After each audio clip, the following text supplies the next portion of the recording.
Gay people at all, as long as they are doing it in their privacy of their own home? Friends, like everybody said, I got friends, but Do you consider yourself religious? Are you Christian? yeah. I'm. What if they said that you shouldn't be practicing Christianity outside of your home? I would fight that. Galaxy near you. This is Brothers in Booze. And here are your hosts, Greg Washington and Doug Ziegler. I can't, John. I just welcome to Brothers in Booze, y'all. Welcome to Brothers in Booze, where two guys hang out and drink beers with people who are cooler than them. So that's our new theme, Doug. I don't. That should be our slogan. There we go. Well, our slogan really should be loving beers and having them. So I have a wild rice whip beer, man, from this. Okay, I gotta put on the Working Draft Brewing Company. Nice. Yeah, you recognize the you are keen on the can artwork. Yeah, so you can see it. It's a whip beer. It's clear as all being. And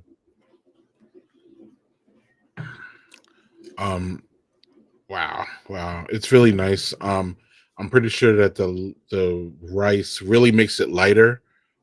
This is absolutely we haven't talked about shower beers in a while, Doug. Kind of gave up on that after y'all ran me down about it.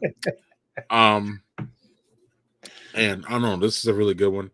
Quick, light. And what I mean by quick, you can drink it quick. It can go down really fast, really easy drinker. Pretty nice. Especially for this time of year. And this is fresh, so they just brewed it. It's nice to see those light offerings still around, Doug, when we have, all the big black, heavy, a big ABV beer. So what's going on over there, Doug, before we get to our fabulous guests? Yeah, so I picked up something from friends at the North Brewery. I will be honest, I am a little dubious of this one because they do some interesting, and I am the person who likes adjuncts in my beer. This is their Frosty Friday, FRY. The reason they're calling that is a Northeast IPA double dry hopped, made with Wendy's fries and Frosty added to it. So I am a little worried. Wendy's fries and Frosty. Yes, where their brewery is like literally like less than a block from Wendy's. So I think they go ahead. Yeah. No. I mean, because you dip your fries into the Frosty. You know how that works, right? Yeah, sure. That's what everybody does. You need to do it too. Yeah, how I normally pour pretty aggressively, but that's not quite much head. Look how light that is. Yeah, where's the Frosty part? I don't know. That's the thing. Maybe I just should have gotten a Frosty and like poured a beer on top of it or something. I don't know. Martin House? I don't even know how to describe that. I'm rarely at a loss for words, but it's fries. It's fresh. They just made it. This is only like a week or two old. So this is fries, Frosty. Anything? The thing is, it all kind of blends in together, so you don't even get like much hops. You don't get much Frosty. You don't get much fries. It's just kind of like a slightly hoppy Miller Lite. How about that? That's what it kind of tastes like to me. I'm not getting like on the nose. It has all the hop smells that you want. It's not citrusy like they're touting it as a Northeast IPA. A little citrus maybe, but I'm just telling you, it's kind of just a regular old beer. Now this is 7%, but you could drink this like it's a Miller Lite. That's a problem, but yeah. So welcome, y'all. Our guest has time restraints tonight, but we are happy that she's here to talk to us. We met her at Barrel and Flow 2 years ago. right? And then we really met her. I really talked to her this year. Yeah. I don't know. It's no disrespect to her, but you know that you know if you go, it's such a blur. And given where we're from, Doug, we don't get to interact with Black people this much for like one weekend. So it's like Black person, dope Black person. Oh my God, another dope Black person. And then like all of a sudden you left. You have like a Rolodex of like all these wonderful Black people in the brewing industry. And then you're like, man, I met her last year too. And then you forget, and then all the booze, and then you're drinking. And again, the worst night of the booze is the bottle share. And like you get all messed up at the bottle share, and then you have to go to the damn whole ass event the next day. You know what I mean? Like it's so, I don't know. It's just so good. So without further ado, we usually do some bookkeeping things. We're gonna do them after our guest, Shani. Did I say that right, Todd? Who's gonna tell me? Shani. Yeah. Okay. That's my From guess. the Black Beer Experience, which we will get into right now. And we want to thank her for joining us. Thank you. Did we get I was like, right I there? was really listening intently when Doug was describing this beer. I really wanted to know what that tastes like. Yeah, I wish I could give you a better description for that. I think I really kind of understood, defines though. it. I understood. I don't know if there is a better description. It doesn't sound like what it was purported to be. Just say it. Yeah, I was expecting way more hoppiness because of being double dry hopped and all that stuff, but But a hoppy beer that tastes like a frosty, the whole thing. I'm with you, Doug. The whole thing started kind of, it's kind of a little wary. Yeah.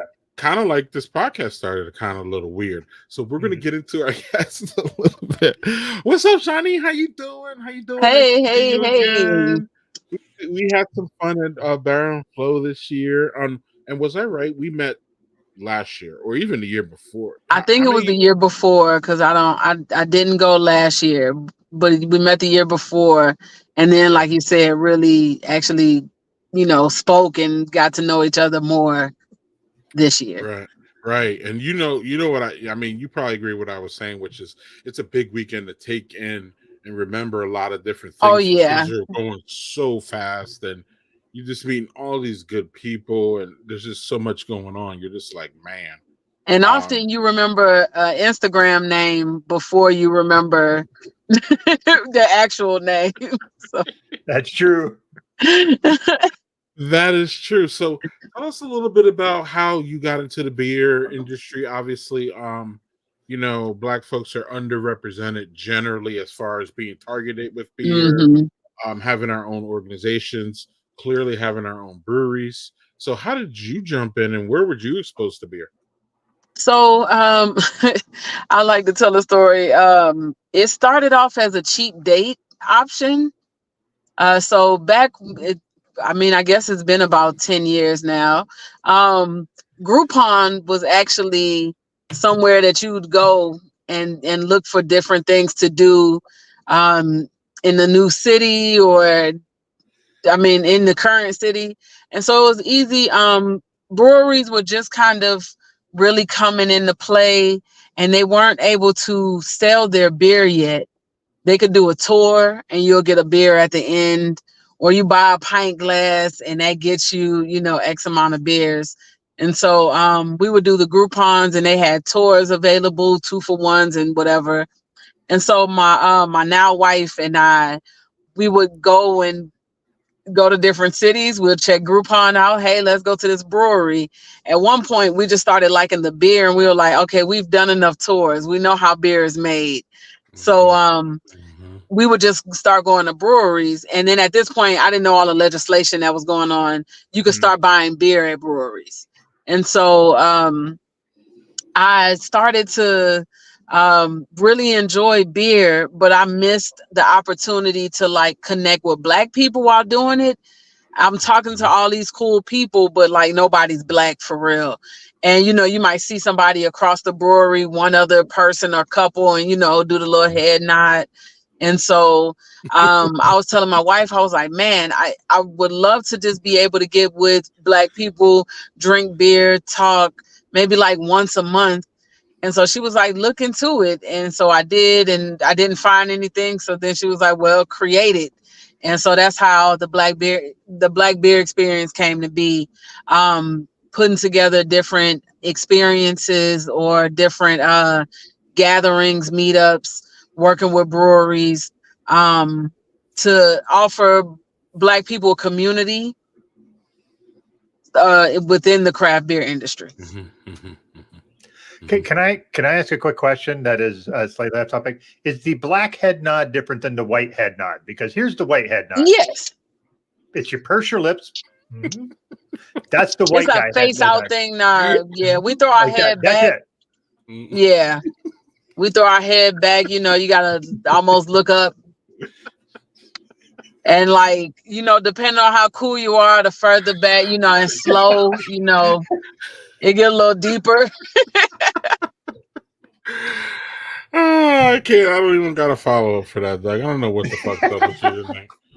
Sorry. That just occurred to me because I'm like the white fucking head nod is just this very make your lips as tight as possible.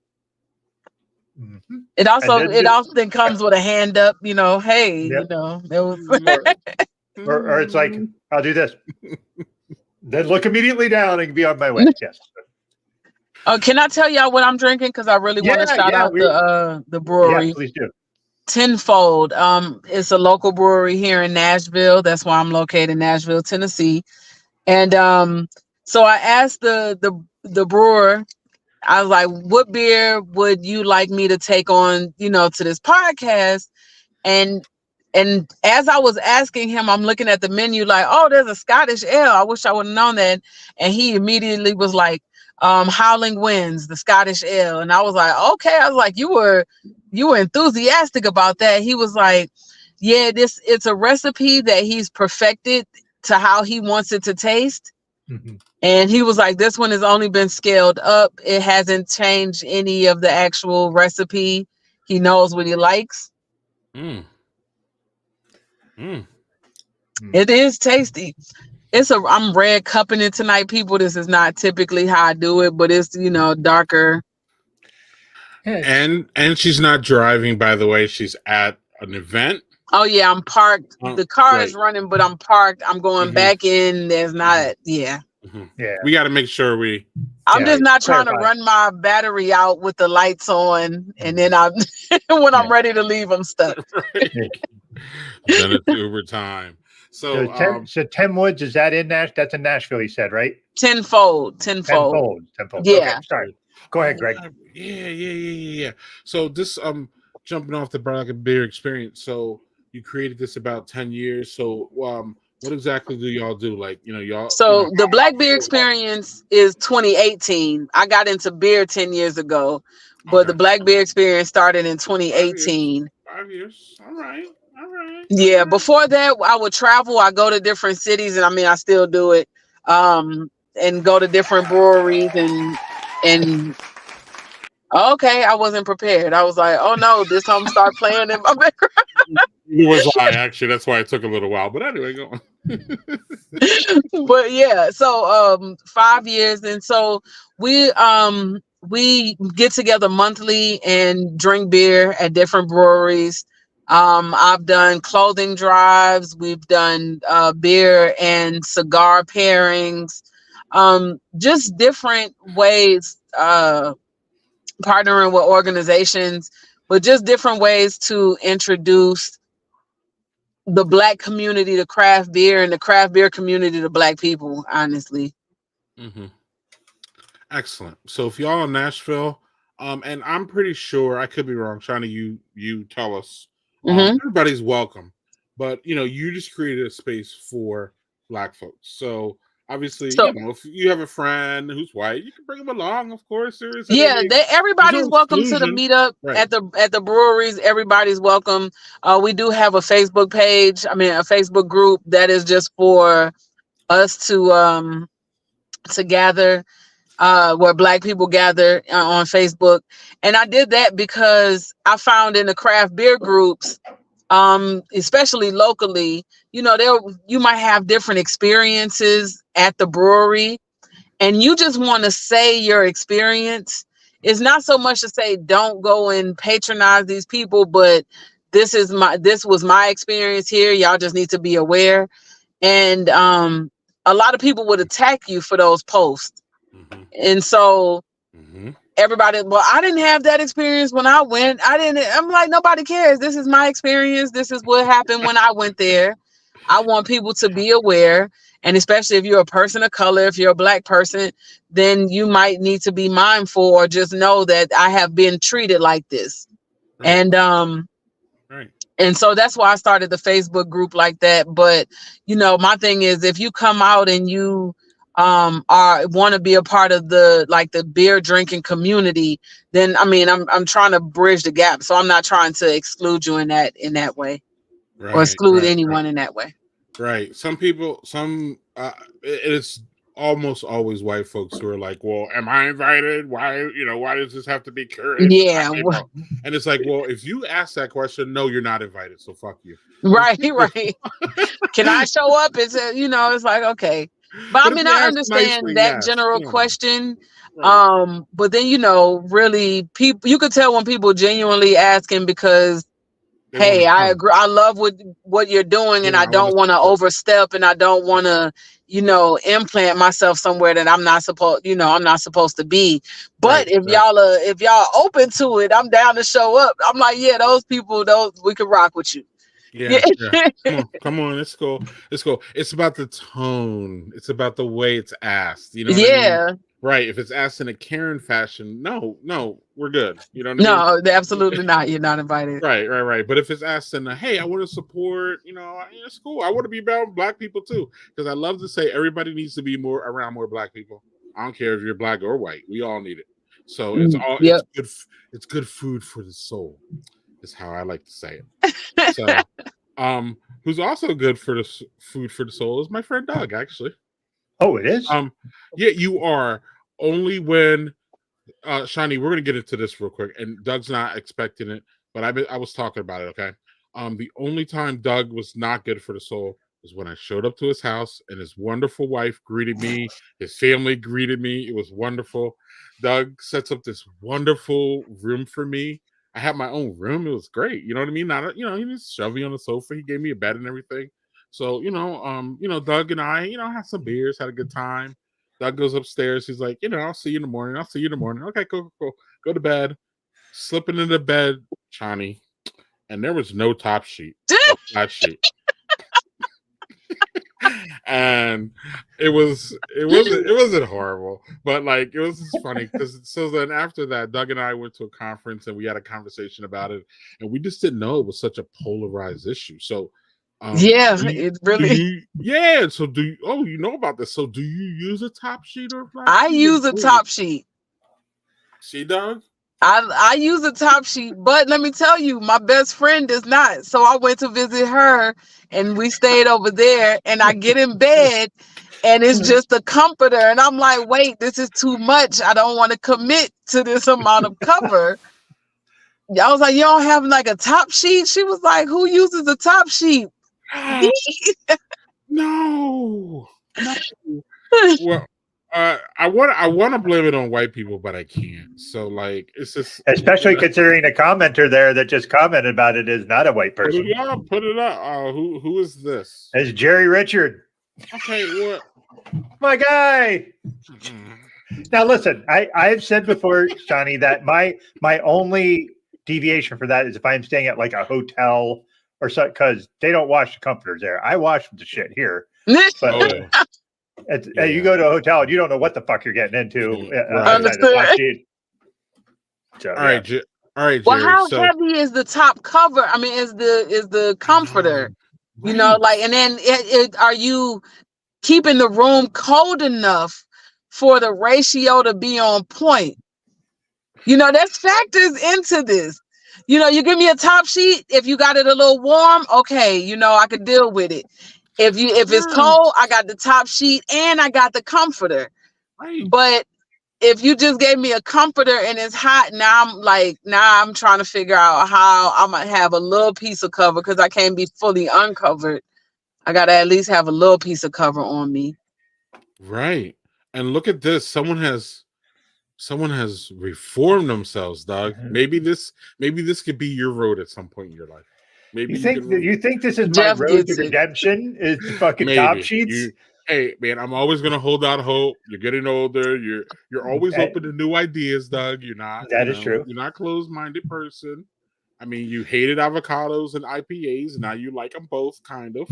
And important. And so we work with this guy, Shani. We work with him. We do. So and just rest assured, if you visit my house from here on out, there will be a top sheet for you. I have them. I just don't use them. At this point, there's probably going to be 5, Shani, for all the shit I get. So wait, okay, I do have a question, Doug. Like you say you have them. What do you use it for? Okay, so I keep some that are just stored for that occasion, but we forgot for Greg, to be honest. But I had the other ones I just take and I use for drop cloths for painting because we paint our rooms in our house all the time. So okay, all right. Painting sheets. I am a utilitarian person, Greg. I try to squeeze every little ounce of use out of everything I can. This is true. Doug, somebody likes that. So we'll give you a clap because somebody likes that somewhere. It's not me though, Shani. But actually, what I do like is, let's jump in real quick. What I do like is to listen to things. So let's see what we're listening to this week.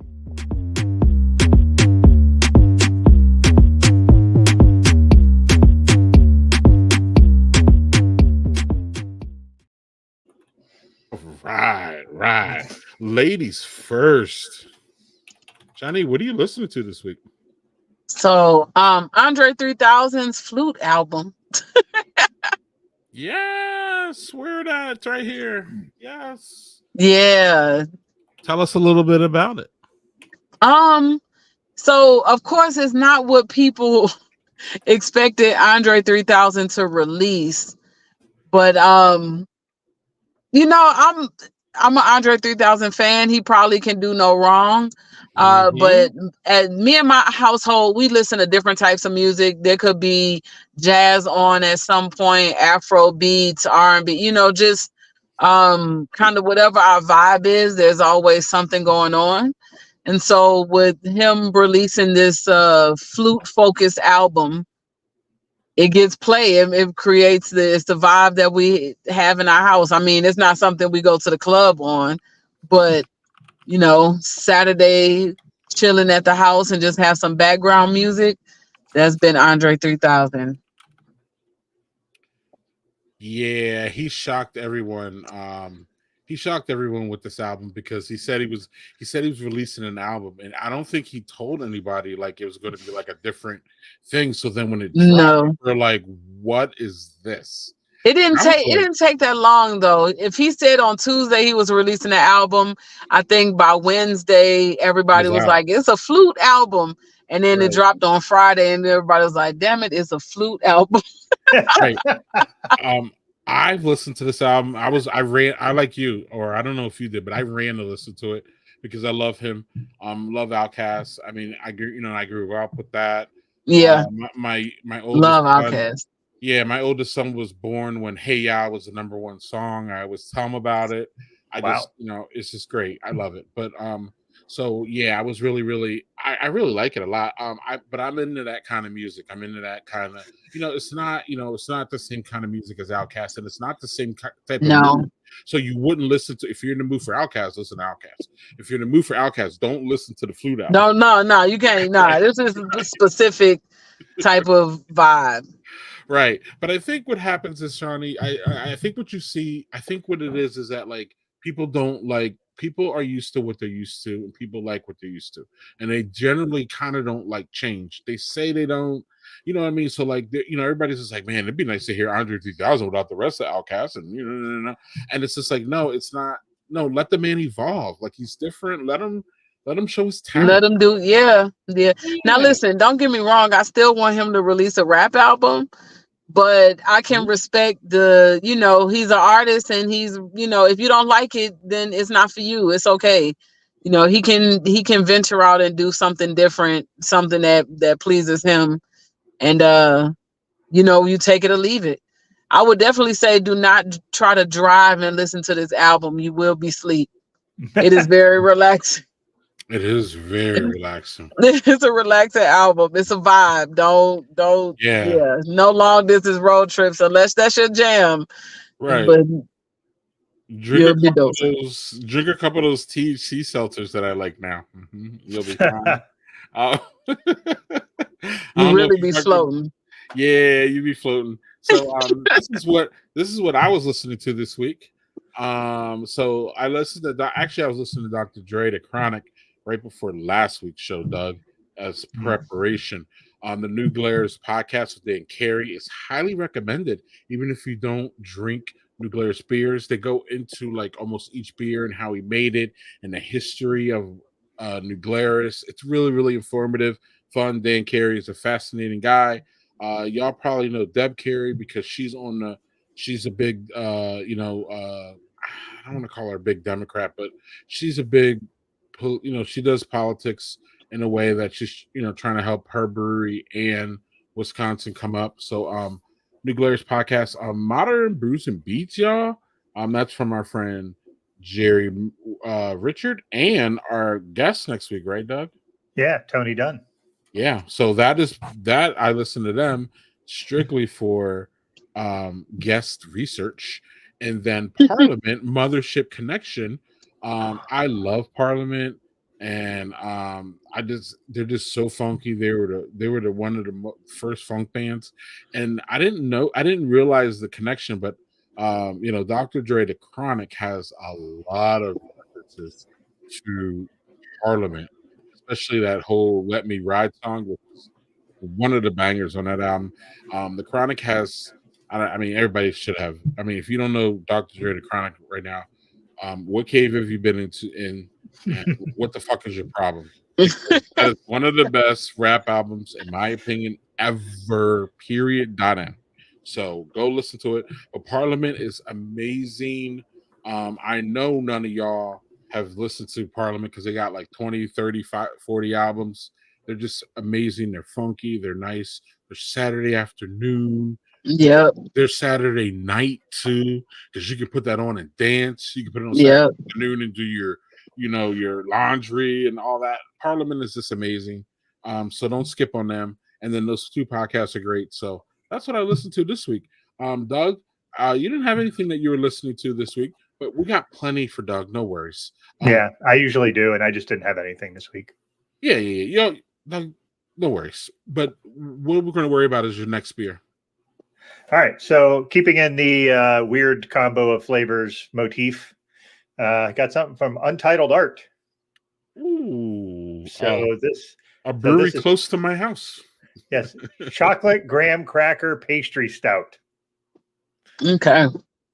So this one is 11%, so this is a little higher than the last one I had. Everybody, I think all of us know Untitled Art. They make a lot of fantastic freaking beers. A lot of beers. I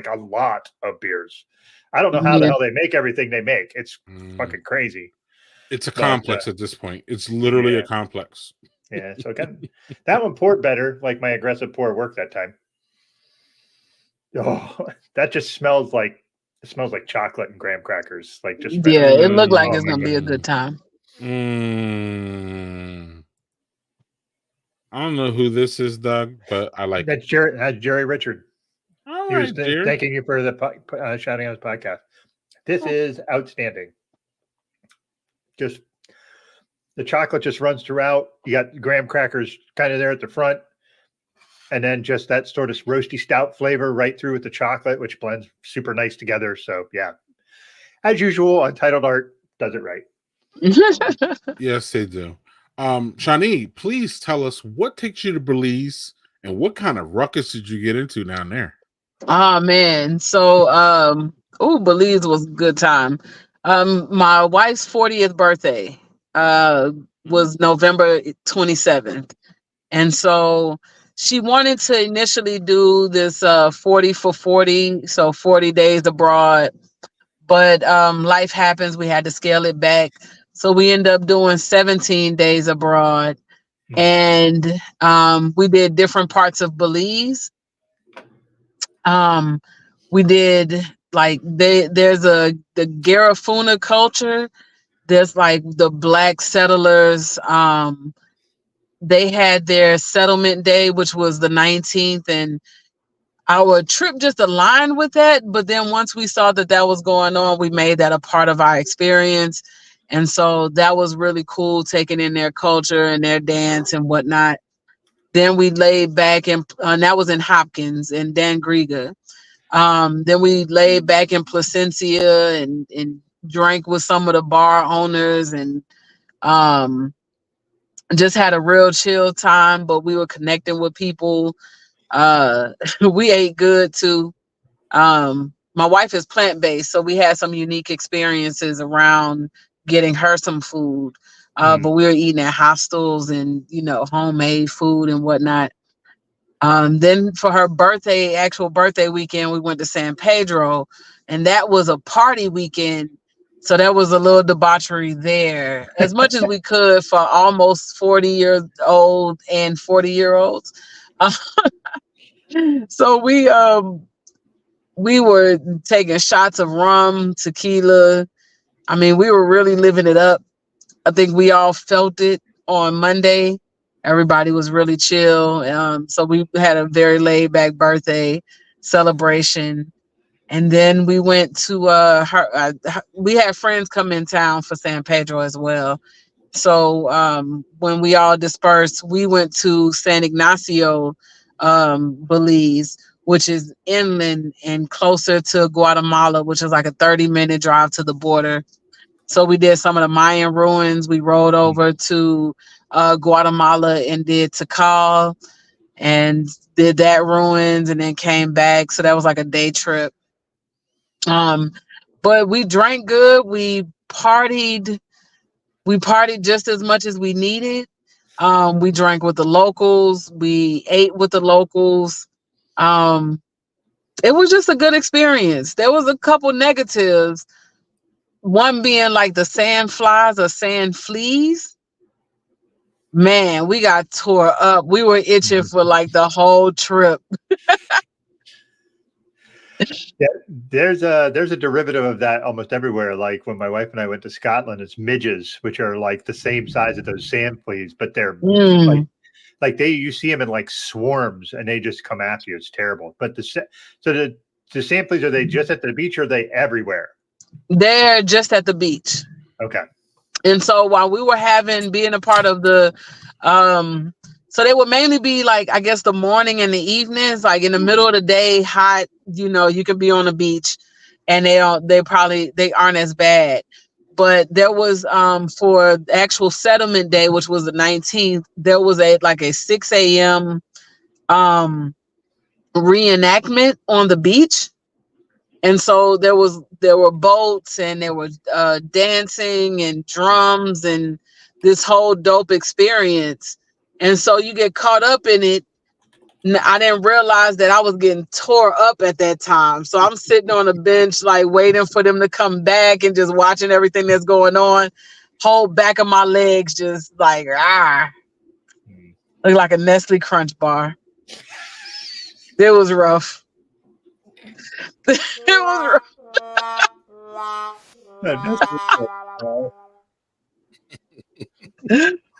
Oh man. So we have to be mindful going forward of like when we go to different places, like what is the bug situation there? It really affected how much we hung on the beach. I mean, we really didn't because we didn't want to get bit up. We'll, enjoy a pool. We did swim in the ocean when we rented a boat. But just like hanging on the beach, nah, no thank you. So what does the beer scene look like down there? It's honestly not. If anybody has gone to like Caribbean islands or really abroad, like the Central America, they have that one that one beer that they have like two variations, one beer maker that they have like two variations, and that's it. So Belican beer is theirs. There's Belican beer and there's Belican stout. Okay. Belican stout is not actually a stout. It's just, I think it's just the ale.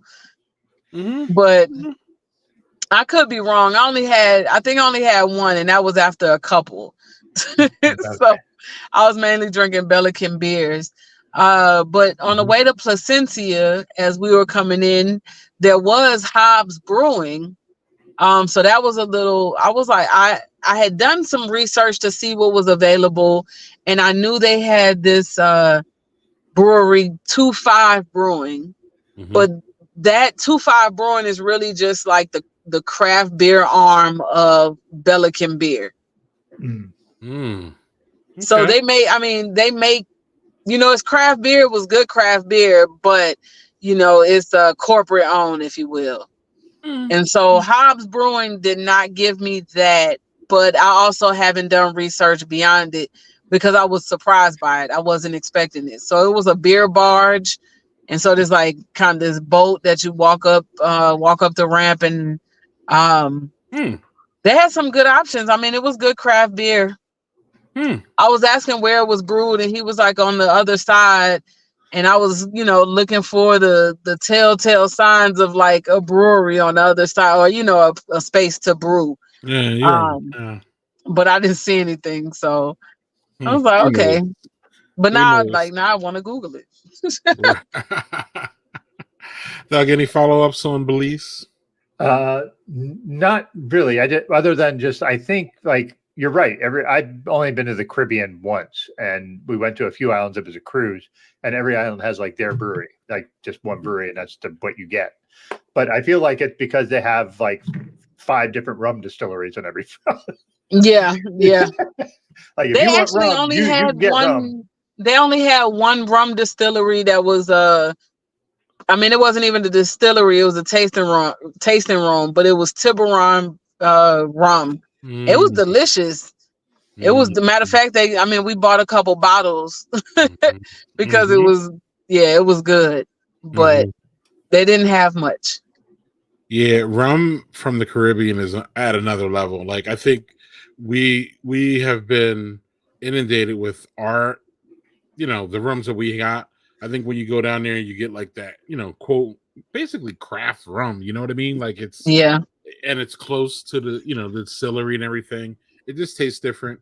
Plus, there's a lot, there's a lot of, y'all both know, like a lot of, how much you enjoy a beverage is kind of, wrapped into the situation. And you know what I mean? Like, that's what it seems like. All the beers at Bar and Flow are amazing all the time. And they probably are, but it helps that the environment is what it is. That you know what I mean? Especially for Black folks, our level of comfortability is up. How about that? And we're just, what I mean? We're just like happy to see the people. As I said in the pregame, y'all, it's like a family reunion. Or did I say this? It's like a family reunion at some point when we see each other every year. And we're just, like part of me going to Bar and Flow is that I know I'm going to see all y'all. I don't even care. At this point, I don't even give a fuck about the beer. I don't care about the events. I just want to be around my people. And my people are the people that I know. I don't get to hang around or see y'all. I see y'all once a year at Bar and Flow, and then hopefully y'all come on Friday to talk to us. So that's 2 times a year, damn it. I do, but I care about the beer but I care about more of the bottle share beer, like whatever beer that you're actually making and drinking. Like what you're serving at the festival is cool, but what are you bringing on, on Friday night? What are we drinking then?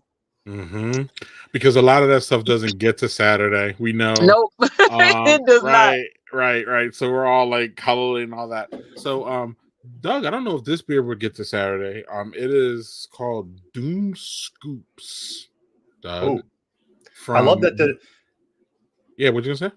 I would say I love that the ice cream scoops are skulls. Yeah, Doom Scoops. Doug, this is what I call Doug Special. It is dry hopped sherbet style ale, Doug. brewed with raspberry, lime, and tangerine. Look at the color on that. Look at that thick. Look how thick that is. It is. Thick boy. So I don't know about Shani, but I grew up with sherbet. Sherbet was like that was like the big thing in my house as far as like desserts. We didn't have ice cream, we had sherbet. I did not care for sherbet, but it was definitely in the house. And you know, I didn't mind the punch that people would make. This stuff tastes just like sherbet. It tastes like like rainbow sherbet. It's really nice. I'm not sure about the hops. I'm not really getting too much of the dry hops, but it is fruity. It is tasty. It is fun. And as a person who likes sherbet, maybe I don't even like it because that's only what I got. But it's fun. It's a good beer. Yeah, Doug, it's a lot of fruit. So that is a good time. So yeah, so we had Bluebell ice cream. I mean, as an option. Like okay. I'm gonna choose that. All right. Yeah, ours as a kid, mine was just those stupid ice pops. Like those that comes like you get 1,000 of them for like $2.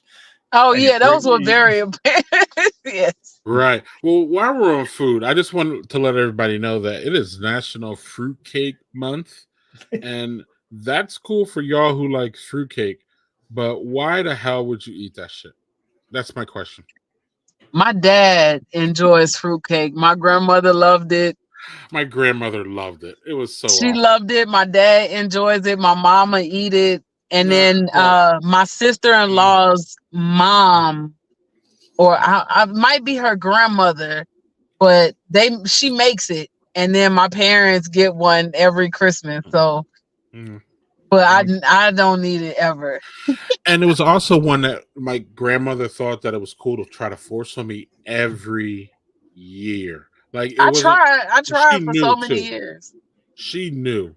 She's like, you gonna try some fruitcake? No, you asked me last year. No. So then she was like, we call them trolls now. My grandmother was a troll. And did she live under a bridge? No, but she would be ready for the internet if she was still around. Because she would that'd be great. She would just say she knew what she was doing when she asked me if I like fruitcake. She knew that shit. We used to also argue about wingtips and chitlins. So no to any of that. I'm not doing it. I don't care. I don't care how much you love me or I love you. My love is not shown by eating some damn nasty smelling pig intestines. I literally went and hid in my room and shut the door all day so that smell would not come in my room. And of course, it got to the room. It gets everywhere in the house. Yeah, where y'all at with fruitcakes? They're besides the fact that they're horrible and there's no reason you should be eating that shit. What, Doug? Not for me. I don't like them. They're not the worst thing I've ever had. Let's say that. But the big thing for us is not fruitcakes, but for some reason in my family, Yule logs. You know, where you make the chocolate cake Yule logs that look like logs. That's different. And that's just something that's something like my family now. Like my wife and my kids, they all like that stuff. Right. But when I was a kid, it was pies. My grandmother loved making pies, which I love pies. So fucking that was all great by me. Give me all the pies. Yeah, me too. But so she would make them all. She would, homemade crust, just do the whole thing. It was always delicious, but never really a fruitcake thing in my family. It really wasn't. I feel like I've had one fruitcake that was good, but it did not taste anything like a traditional fruitcake. Okay. What did it taste like, if I can ask? Yeah. It tastes like it was like a lighter cake and it had fruit in it. But with I don't know, fruitcake got this twang to it. I don't know what I guess it's maybe the certain type of fruit that's used, but it was only one time. I was like, oh, this is good. But it didn't taste like anything that I was used to. Right. That's probably why. It didn't come in a tin and all that mess. It wasn't dense and heavy as hell. So I was like, this is light and fluffy. Okay. Right. Well, our next segment is not going to be dense and heavy as hell.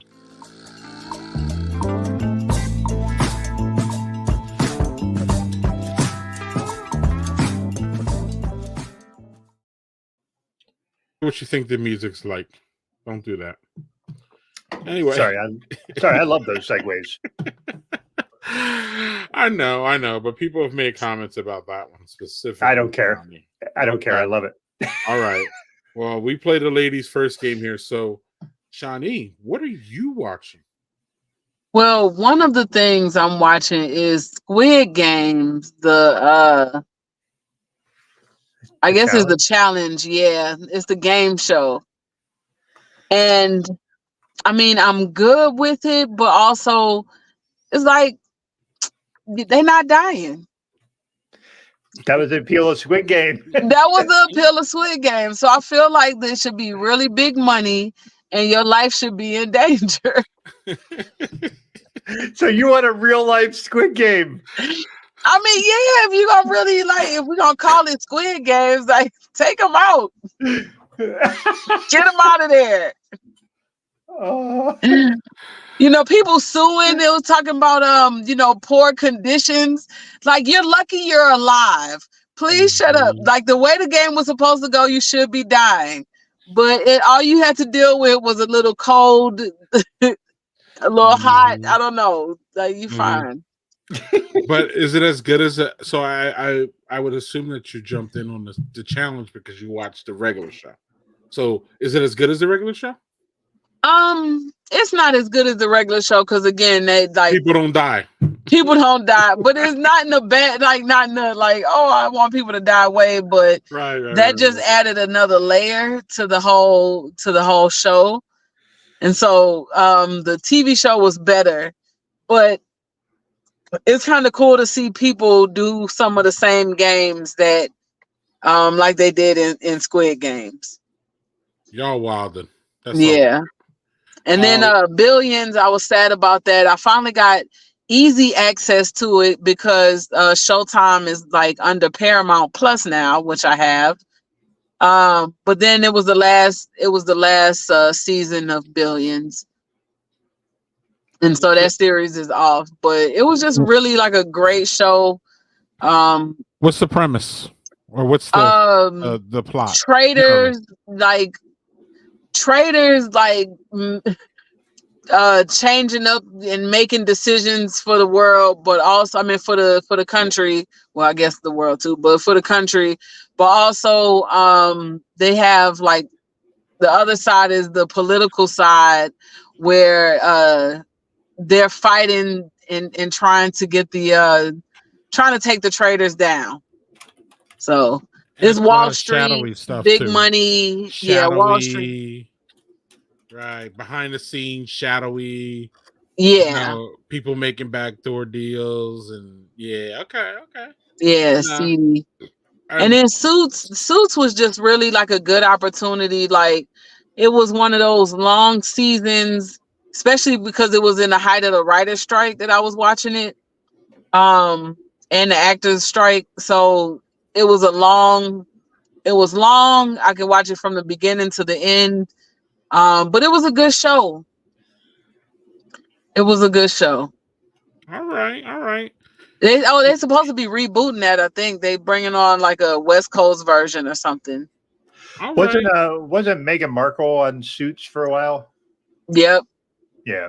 Yep. She actually made it maybe the last few episodes of the last season. She wasn't on there I think it was the last season. She left. Gotcha. Paramount Prime, and then we have Suits is on Netflix Peacock Prime. They're two new. They combined each other, and we're heading that way. At some point, they're going to be the new cable company at some point. So yeah, I'm just trolling that commenter, whoever that is, and I don't want to know who it is. I'm cool. Let it be. All right. Anyway, all right, dog. What are you watching? So I have two different things. Obviously, I just finished watching Escaping Twin Flames because we did that for the Cult Bar show. We watched the Netflix one as kind of the reference. I kind of wish we would have done the Amazon Prime version, because the Amazon Prime version I really loved because it was more chronological. So it gave you sort of the heads up of how it started better for me. And that one was based off a Vanity Fair article. The person who did it, who was the investigative journalist, did the Amazon Prime video. That was really excellent. If you want to see like we've covered a shit ton of cults on that show. This is the first one we've done where dating and it was involved, and it actually made me pretty sad because all those people were like desperately seeking love and someone to be with, and they just crushed those people. Like I don't even know how to explain it. It's just bad. The other thing is Great British Bake Off just finished their latest season. What's funny is so I got it spoiled who won, because what happens is Great British Bake Off is they do their British version and then they're done. And then the US doesn't get it for like 4 days. So they finish their thing on like Tuesday or Monday or Tuesday. And then Friday, we get it here on Netflix. So I was on Instagram and they fucking just came right at my feet. I'm like, God damn it. Now I know who won. And my wife and my friend Sarah and her husband were over last night hanging out. And Sarah was like, I really hope it isn't this person. And my wife's like, me too. I really hope it's that person. I'm like, and I was like, I know it's that person. Yeah. And I was like, and I just said, all right, I'm not telling you guys shit. Good luck. And that's so, and then we started, my wife and I watched it this morning because I'm working from home and it was actually a little slow. So I went over and popped and watched that on for a little bit. And she goes, so you know who won? I'm like, yeah, and I'm not telling you. Yeah. Like, she wanted me to tell her before. I'm like, no. What? I wouldn't want to know. My wife is a person, like when she watches something, because she's neurodivergent and she needs to like figure things out. It's like a puzzle. So for her, puzzles are like, I got to figure it out. Like when she's watching movies or shows, she's kind of trying to figure out what happens. Gotcha. And me being neurotypical, my brain's like, just take me on a journey. My wife's like, no, I need to figure it out. And that's just how we roll. We're different in that respect. But I just didn't want to, because I didn't want her to be pissed off the entire time we were watching it because she would be mad that person won. So, yeah. Excellent. I can go fast through mine because they're just dumb reality, brainless shows.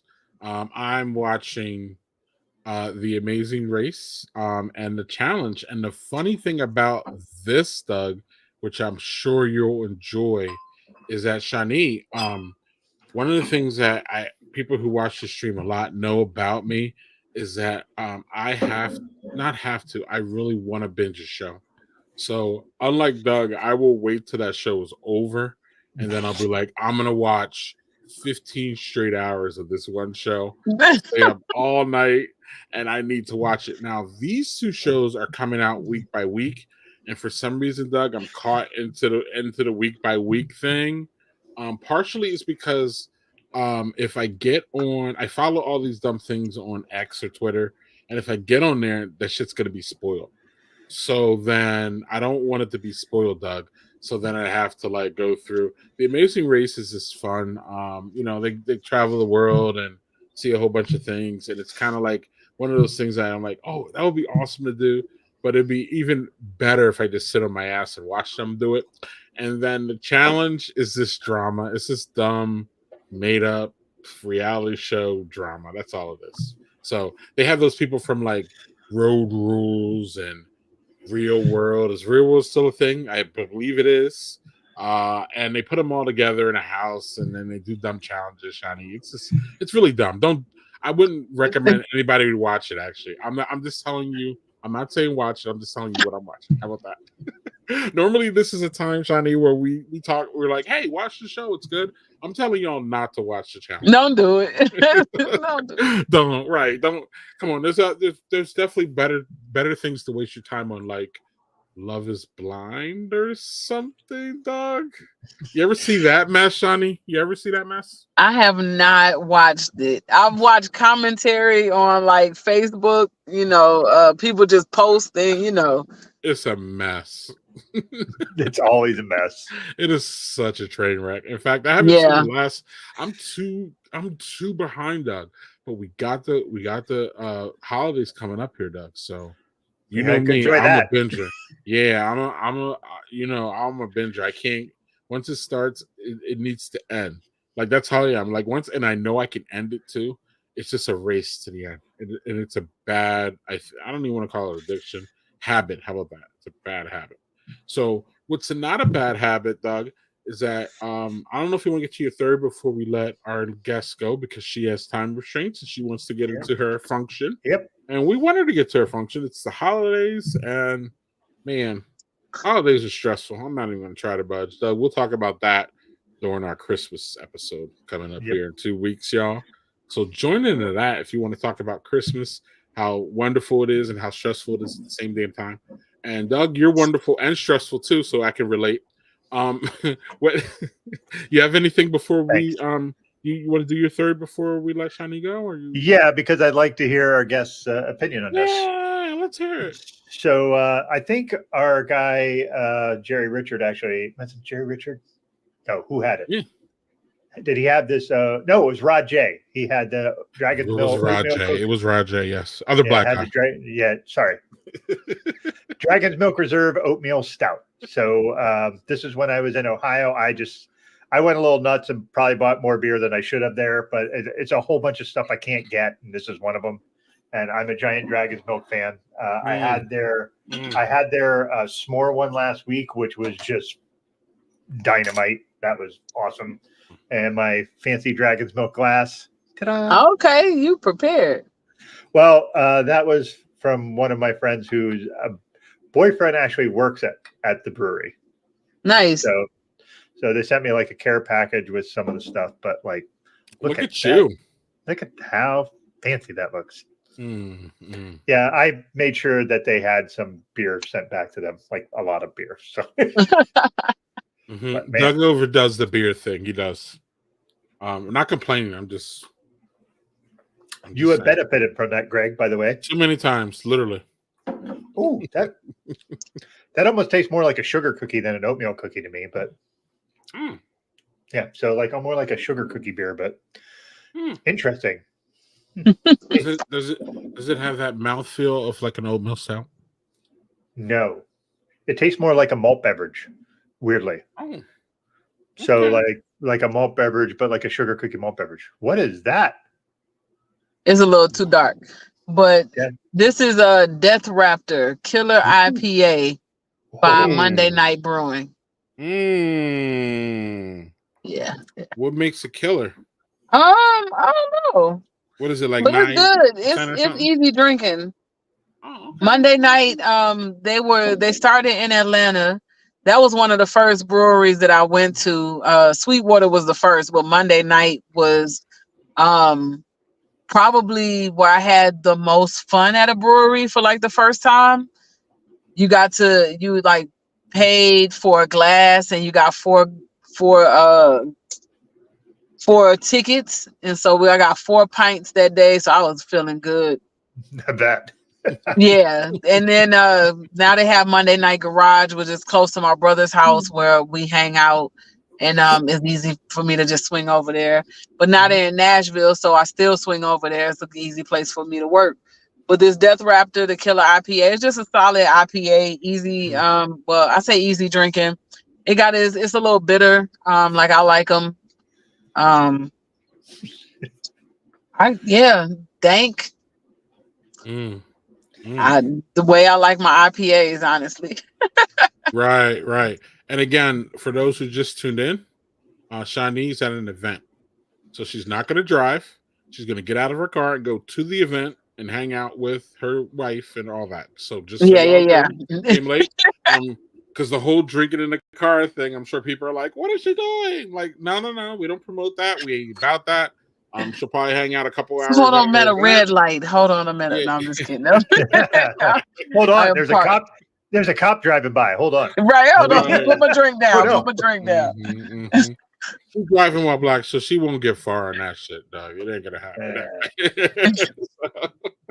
So, Shani, it's been great. We're gonna let you go and go to your event. Any last words? Anything that we missed? Anything you want to talk about? We will see you. Well, When is I the just want to say I talked about like not doing a Christmas tree, and I was telling my wife that like, yeah, I'm telling them that we don't really do a Christmas tree because sometimes we travel for Christmas, and we just really stay at home. We don't have kids. But then she looked at me today and was like, "Well, I kind of want a Christmas tree. So y'all, we might have a Christmas tree before Christmas. I don't know." Oh, you got to send that to us. Because y'all, today is what is today? Today is National Fruitcake Day. it's National Fruitcake Month, Doug. But today What? Sorry. is National Christmas Tree Day. So we're gonna show our trees here in a second. Here's a little preview. They look a lot alike. A couple differences here, but we'll get to that in a second. But I just wanted to show that because we were talking about a pre-production. The Christmas tree conversation is interesting. Everybody has their own meaning behind it, and reasons to do it. So we are we're cool. So any last words, Shani? Nah. Thank y'all for having me. It's been a good time. And we need to get you back when you don't have a function, and then we can do the full 3-hour shenanigan thing with you. I'm definitely on game. There's more reasons to why I'm out. This is like the last shebang before the holidays because worries. Down and out. So yeah, no worries. Good time. But we like to get our guests into that third and fourth beer, and then we can really see what the hell y'all are all about. Right. Okay. Right. Yeah, I definitely want to come back. And then y'all more silly. Y'all become more sillier than us, and I think that's what Doug ultimately. I like that. That our cool ass guests become way cool. Way cooler, silly as us. They become goofy ass guests. I get it. Right, and we're goofy, so we need to lower that bar for the guests. Right, you got it. I'm with it. But we will y'all have a good night. You have a great holiday. We'll see you at Barrel Flow, but hopefully we're gonna bug you to come on before that. So absolutely. All right. You have a good time. Shani. Bye, deuces. Bye. Excellent. Good times, Doug. Good times. That was good. Yes. So while we're here, Doug, let's talk about it. Today is National Christmas Tree Day, and Doug and I, if y'all want to show us your Christmas trees, please put them in the comments, and Doug can show them while we talk about this. But so Christmas trees, man, we could literally talk hours about the Christmas tree. But here's both of our Christmas trees. I have to say though, Doug, if I had to rate the Christmas trees, I would have to say that I really, really like yours. I like the placement, where you have the banister there and you have your stockings in the back. Our placement this year, ours moves around. So this is where it is this year. Yeah, it's not always at that place that it's at. It moves around. But this year we have it there, so we don't have the backdrop of the stockings, and y'all make it easier there for Santa to come and just drop everything. Santa's got to kind of come and go different places because where our stockings are in a different place. But we have, what I like about our tree is I love the train around the tree at the bottom, and I love the poop emoji on the top. It just really I love that too. To be honest. So, and ours also it can go from I have the multicolor lights in here, but it also can do white lights and flashing, and it has a bunch of different features which I like because I like Christmas lights. So what's up with yours, Doug? Yeah, so I am much more a white lights person. And that's okay. Like you do you, right? That's kind of how we roll with basically everything. Like drink what you want to drink, make your decoration you want to, however you want to make them. Like my big thing is actually more like the outdoor Christmas lights. My house has these very steep eaves on them, so like I put lights on them, and it makes our house look a bit like a gingerbread house, which I think looks really cool. Our tree is fake. We're too lazy to do a real tree. I like the smell of it, but it's fucking messy. And the other part of it is we have cats, and that's why that tree skirt is not exactly pristine. I actually kind of fixed it a little bit before I took a photo of that. but our cats go down there and hang out like it's their own little fucking bed, mess it all up. So, but most of the ornaments we use are kind of personal ornaments. I don't know, like you seem to have a few more ornaments than we do, but basically, like probably 2/3 of the ornaments are like homemade or the other ones are like really fancy ornaments that my wife liked and bought. But yeah, we don't do a train around it either because I think our cats would fucking knock that shit all over the place. So yeah, that's practical reasons why we don't do it. Yeah, and mine's a fig tree too. Comes with all the lights on it. Easy in, easy out. I haven't had a real tree, Doug, since I was young. I don't know. I just prefer the fig tree. So, but yeah, we have I have fun. Lady in the house is a big ornament person, so that's why it looks like there's a lot there. And then she's I think Jill reminds me of the lady of this house a lot, meaning like I feel that Jill has everything that she wants in life. So then that means that she's hard to buy for, if that makes sense. Yeah. Right. So then she doesn't really want, like junk or things that she doesn't want. So we normally end up buying ornaments for her, and then she can, she gets them on Christmas, and then she puts them on, and it's this whole ceremony. So that's why at some point we'll probably need 2 trees for all the damn ornaments that we're gonna have. That means you get 2 trains. That means you get 2 trains. I get 2 trains, and you know how I like trains, since we talked about it last week. Win-win, man. Win-win. Yeah, win-win. So yeah, Doug, we let's do something. Let's do this real quick.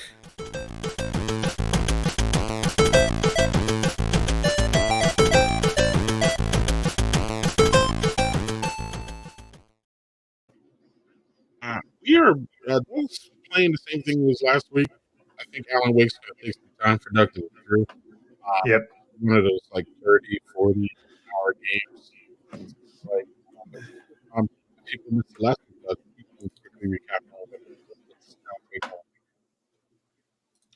Yeah, so I'm still playing Alan Wake. I've actually been slacking on that, which I've been slacking on fucking reading, writing, all that shit. But like I said last week, I what I love about this game is it plays exactly like a horror movie, and it's super well done. They've done some humor in it like they did in the first one, which I really appreciate. Like the side characters are where they add fun. They add some humor. And yeah, so yeah, I'm really enjoying that. What about Lego 2K Drive? I think maybe you posted that in the one group. Yeah, I posted in our gamer group where the guys that we have that talk about gaming, and I asked, well, the whole thing was the premise, Doug, was that Mario Kart is by far the number one gaming game, and gaming, everybody talks about it. It's the one that everybody wants. So outside of that, I was asking y'all, what racing game that y'all like, that's like multiplayer. Because I'm looking to do a theme multiplayer gaming kind of racing for Christmas, where everybody in the family gets around and we play racing games.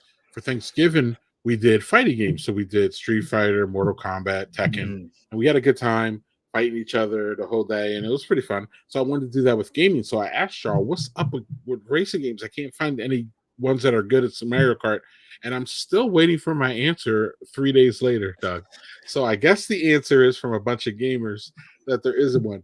So then what happened was, long story shorter, PlayStation, we are PlayStation Plus premium people, so we get free games every month, and this was a game this month, and we ended up playing it, and it's pretty fun, Doug, actually. Nice. Yeah, and the Lego games I kind of hit and miss on, but this one's fun. The boys and I had a really good time with it. If y'all looking for an alternative racing game, it just came out, 2K Drive. I think it's on all the platforms, so y'all can grab it. It's really fun, and it brings that Lego fun with it.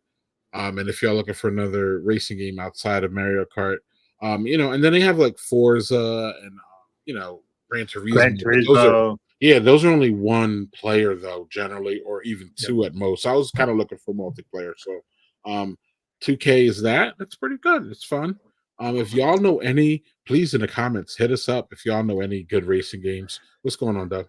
I have one that I just really thought of, and I haven't played in a long time, but it was super fun. It was something where it's not exactly racing, but it is. It's something called Burnout, and it's called Burnout Crash, where basically you drive your car and try to wreck and do as much fucking damage as you possibly can. And the more damage, the more points you get. So it's Demolition Derby.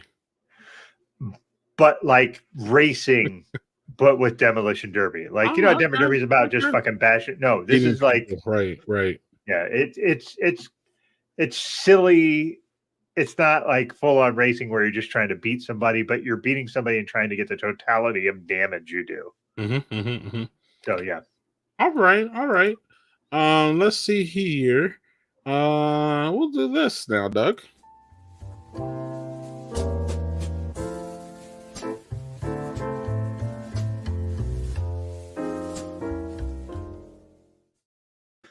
Like the smooth jazz intro there. That was great. Yeah, it's reading, so it's a little bit mellow More here. chill. Yeah, Doug. What are you reading this month? So this is as me as a giant Halo fan, I realized I hadn't read any of the books. There are 31 Halo books that are fan fiction. What? Yes. Are you talking about? No. So this is the first one. This is basically the origin of Master Chief. And the fall of Reach reaches basically Earth.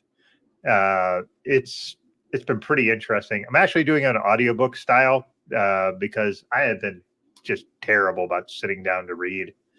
I just have too much shit going on. But with audiobooks, I can do it when I'm driving, when I'm just walking around doing shit around the house. And to me, that counts. Especially if you think about it from the perspective of people who are blind or hard of have difficulty seeing, audiobooks are that's their reading. So to me, I'm reading that because it was just something I'm like, okay, well, I'm a giant Halo nerd. Let me get into the lore more. And this is the thing. This is like creating the lore around Halo more so than even the games. The games have plenty of lore in them. It's not something where this is my Lord of the Rings. Like for people who are lore nerds, that's Lord of the Rings is kind of the big thing. This is my Lord of the Rings. So I'm really enjoying it so far. Have you found that it follows the TV show? No, the TV show is a totally, completely different take. Except, no, not exactly. There is how Master Chief, whose first name is John, becomes John 117, and John 117 turns into Master Chief. That part, actually, the show follows. And the training program, how he gets to be Master Chief, that follows this book. But from there, what they do with it from there, it deviates from all the books, from how I understand it. I haven't read the books, but I was surprised at how much they take from the Fall of Reach, the book, to make the backstory for John 117 / Master Chief. Right. So theoretically, they have a lot. They could do a lot of with the series if they follow the books, or not follow, but grab from the books. Yeah, there is a few characters that are also Spartans, which are that's the designation for Master Chief and his ilk are the Spartans. Some of them from the book are incorporated into the show. Like I said, the storyline goes off from what the books do, but there is a season 2 for that coming out next year, I believe in the summer. So we'll see how they progress from there. So yeah. All right, good times. All right, Doug, we have this is what we usually do at the top, but since we had our guest wanted to need to get out of here, we'll do this now.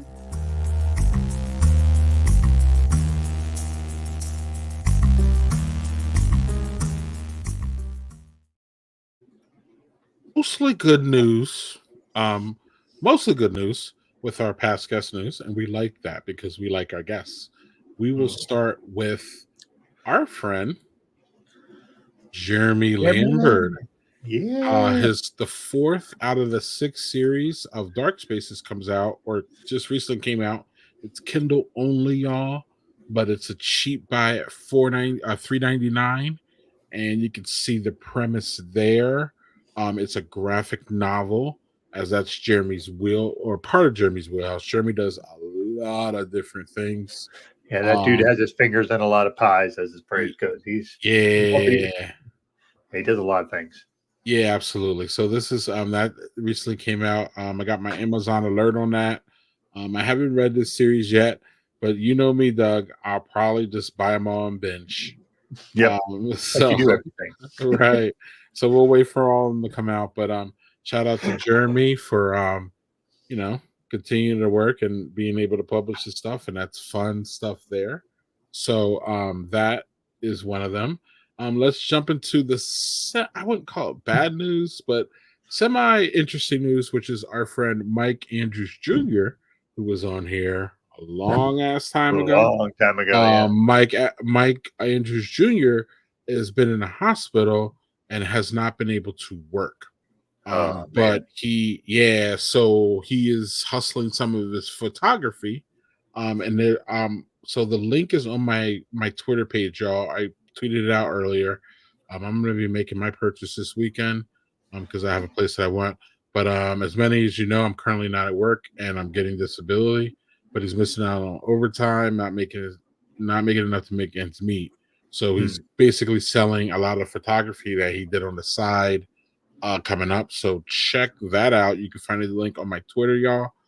Maybe there's a piece there that y'all could do. You could do prints, you could do up to canvases and frames. So and shout out to Mike Andrews Jr. We hope he gets well soon and he can return to work. But this has been a months long process for him, and we know how that can be. So we send our best wishes to him. Yep, absolutely. And lastly, is a really, really good update. We have our friend, the Siren of Stout. Yeah, I know you saw the stuff because you liked it. I did. Yep. She's on the cover of On Tap, and the On Tap summer issue that kind of threw me for a loop. Yeah, but I guess it's coming out in the summer. I'm not sure it's out yet. Well, I would think it's already out considering where we're at, but I think that's a quarterly magazine. I think that's what they do. So, okay. So she's on that cover, looking fabulous as ever, and it's going to be it should be an interesting conversation. So we're just happy that she's getting the exposure that she duly deserves. Absolutely. She's a fantastic person. She knows her beer more than Doug and I probably combined. Mm-hmm. And she'll be like, no, I don't. Yeah, you do. Okay. She would deny it, Doug, but we're not going to deny it here.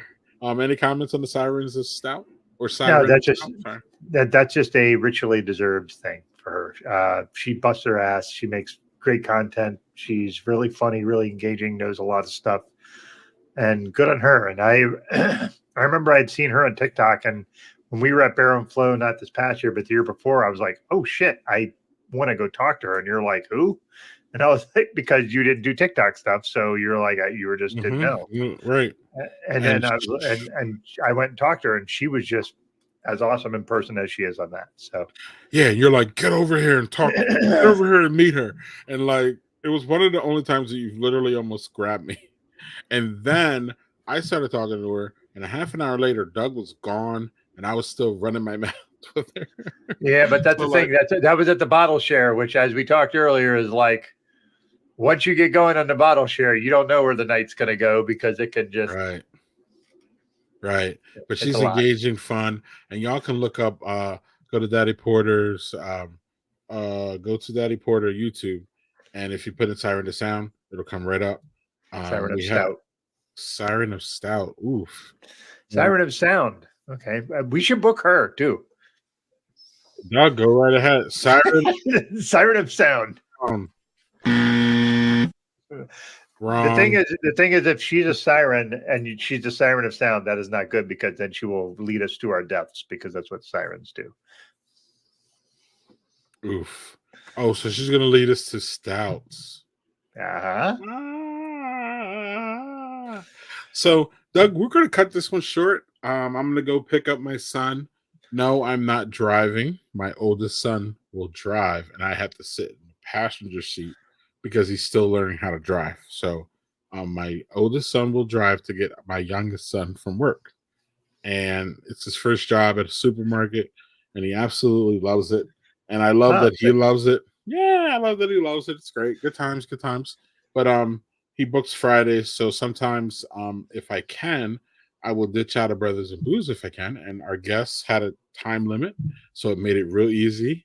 But next week, Doug, I don't have our promo up here. guess who that is? That is Zach, who is scheduled, y'all, for next month sometime. And Zach's going to be the guest host, and he will host at this point with Doug.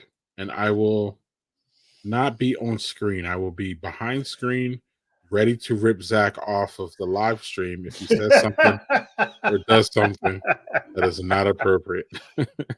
So, yes, which is very likely. So, yes, you will have to be Yes. on your toes that evening.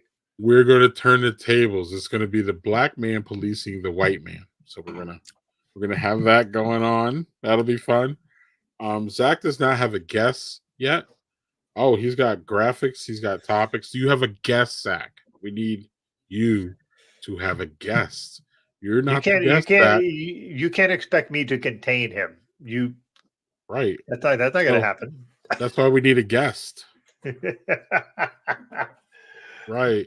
But that's going to be a fun ass time. So we're going to be doing some different things here in 24. We could talk about this a little bit before we get out of here. 24, we're going to be doing some, some guest hosts like Zach. So anybody who has been a past guest is welcome to be a guest host with either Doug or I or both.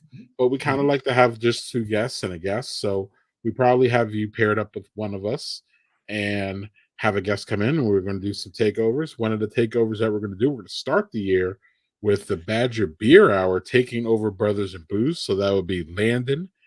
Chris Straussner is coming back as a beer baron. He took a little hiatus at the end of this year. And me, and we will have special guests from some of our friends in the beer industry here in Wisconsin. Doug is taking a night off, but he still may make an appearance if y'all Doug fans here. He may not be totally shut out. He may make an appearance. We're figuring all that out. Don't be all Doug's not gonna, Doug never misses Brothers and Booze unless he's on the road or something crazy like that. So look at that. That's a great title, Daniel. Thank you. And pink robes and slippers, right? Slippers. Oh, I'm going to step up my slipper game when he's on. Shit. Yeah, you're gonna have to pull out some slippers this time. And it's a perfect time, Doug. Ask for slipper. You don't like Doug is another one. Jill doesn't like gifts or not, she doesn't like gifts. I can't say that. I can say that I feel that Jill feels that she has everything. So she probably is like, look, don't buy me anything because I have everything. We're I'm both happy. the same in that. And you're the same in that aspect. But Doug is, I think, even worse. I could be wrong. Because You Doug are doesn't, right. right. You're 100% Doug doesn't like that gratitude being shown to him. Not that he doesn't like it, he just feels awkward. And he's usually the guy to give gratitude. So for him to take it, it's kind of it's kind of hard. Which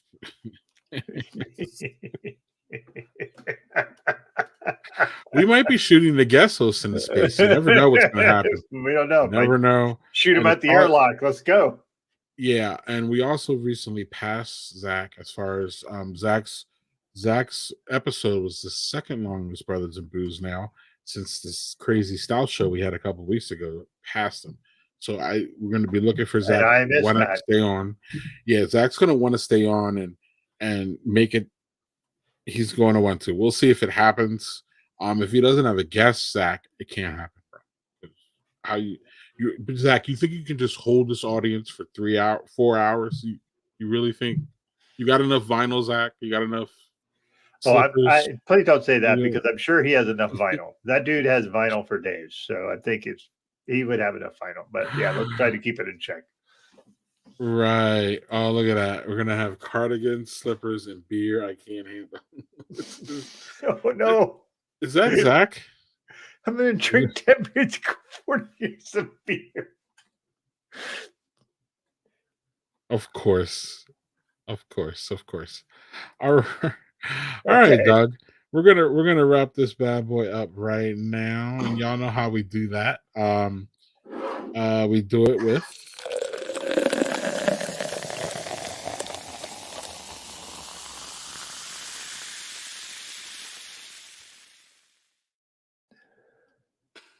I'll go first, Doug. I had these two working draft, wild rice whip beer, light. I know that Jeff said in the comments that he was interested in how this one tasted. Jeff, it was light, crisp, refreshing, whip beer. So it subtly had the whip beer flavor to Jeff. It wasn't overpowering. It wasn't big. You know, the banana and the cloves and all that wonderful stuff. Yeah. Or I'm sorry, Whip I'm beer. thinking, So I'm more thinking, like, I'm sorry, I'm thinking of half a beers. I'm not thinking of whip beer. yep. So it was wheat, but it was light. It reminded me of reminded me, Jeff, of a really, really good American light lager. So like, a really, really good Miller Lite or Bud Light with some flavor, but it was crisp, a little bit of flavor, but not that corny taste because it's rice. So it was really nice, really nice. And then this one was literally sherbet in a glass. It was fruity, nice. I didn't get the dry hop on the top of it. Maybe the fruit just over accentuated that, but that was from brewing project from northern Wisconsin. They are a lot. They are a lot. There's a lot of similarities between them and Untitled Art, Doug, which you're going to show us right now. Yeah. So if I'm gonna go from what I like, and at least in whatever. This was just kind of indescribable. The Northbury Friday, which was the double dry hop Northeast IPA with Wendy's fries and the fucking frosty. It was just weird. And I don't mind weird. It was just kind of and this is going to shock people, but my second favorite was the Dragon's Milk Reserve, the oatmeal cookie one. It tasted more like a malt beverage to me. Yeah, second. It tasted more like a malt beverage than a stout, which is weird because usually their stout shit is fucking on point all the time. That was just a bit of a miss for me. This Untitled Art one, this chocolate graham cracker pastry stout was fucking awesome. This was the best thing I had. Good to hear. A brewery near and close to my house. I am a hoe for dragon. I am a hoe for Dragon's Milk. You are right, but yes. So am I. Doug, Untitled Art is one that I just take. It's one of those things that I take advantage. Granted. For granted. Thank you. Whereas it's literally one of the Carbon 4 and that are kind of equidistant to my house, and I never, almost ever go to Untitled Art. But Untitled Art is a massive complex. It's huge. I definitely need to go out there and document that and put it out there for y'all. Yeah, okay, well, there's a Dragon's Milk that Doug doesn't like. I guess the rest of us don't need to bother. Hey, man, you might like it. I'm just saying for me, it tasted more like a malt beverage than a stout, which is super unusual for them. That's why I was just very surprised. All right, y'all. So we are starting a Patreon. We should have the information for that soon. One of the things that you'll be able to get on the Patreon is Doug and I are going to put our full schedule of who's coming up in our Patreon. So whoever pays for that will be able to see who's coming up. But since we don't have it yet, and it's Christmas time, and we're all about giving, we're going to let y'all know what's the rest of the schedule for the year looks like. So next week we have Tony Dunn from the Modern Beats podcast with our friend and basically co-host of this stream, Jerry Richard. Tony Dunn is his cohort.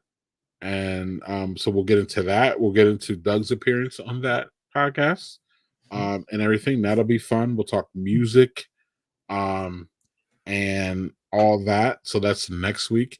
The following week is Christmas week. So Doug and I will be doing a Christmas special with maybe a special guest, maybe not.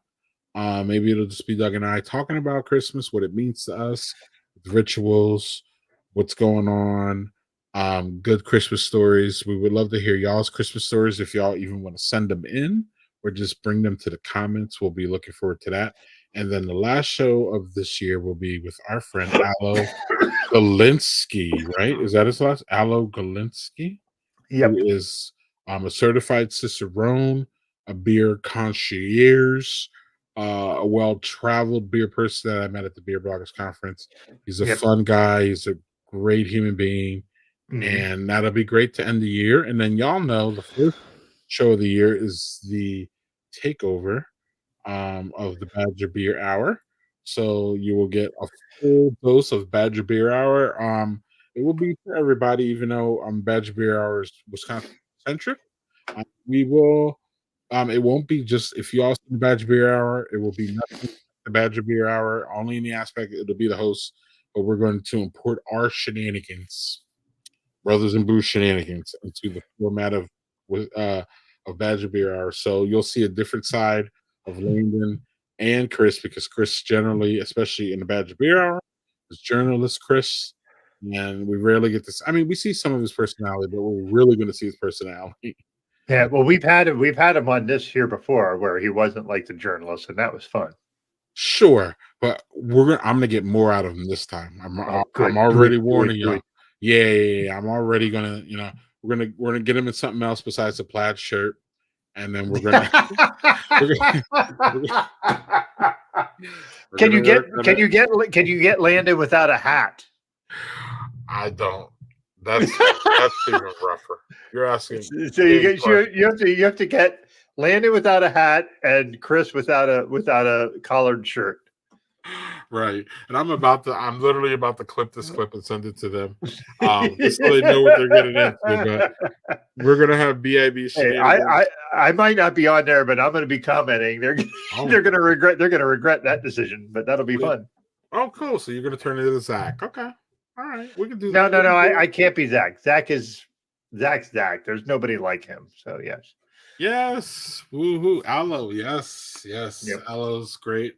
Fun. He's never been on the stream too, Daniel, for the record. He was on Meet My Friends. He was on Meet My Friends. That's right. Right, but he was never on this, so he'll get caught up in the shenanigans too. And as far as the shenanigans for tonight, y'all, we are done. Y'all have a great weekend. Get that Christmas shopping done. Don't stress out too much. I know it's stressful. It is stressful, man. This is, we have songs about the most wonderful time of the year, but it's also the most stressful time, especially for a lot of people, whether it be going through losses and all that, the expectations, meeting your MAGA relatives on Christmas, all the different wonderful things that Christmas brings. So, do I need to have them use that? What link, dude? You talk to us offline about this, Zach. It's not a fucking public forum to be like, how do I do this? Don't talk to me while I book a guest. Well, all right, motherfucker, we're not talking to you. Enjoy that. Right? Could you just go and book a guest? Come, Zach. See, Zach thought that this was easy. He thought all this shit was easy. Like, you just show up, Doug.